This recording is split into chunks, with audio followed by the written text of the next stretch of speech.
feel so excited and I'm so happy for my future.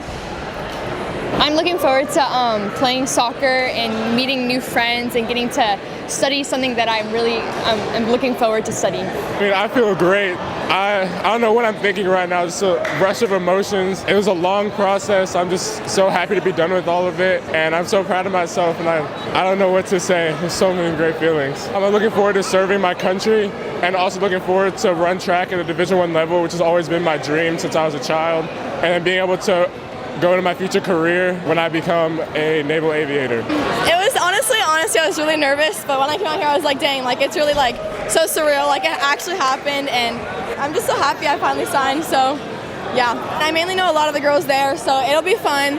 And yeah, I'm just excited to get a nice season. Like they really are interested, so hopefully it's a great season down there, or up there. So yeah.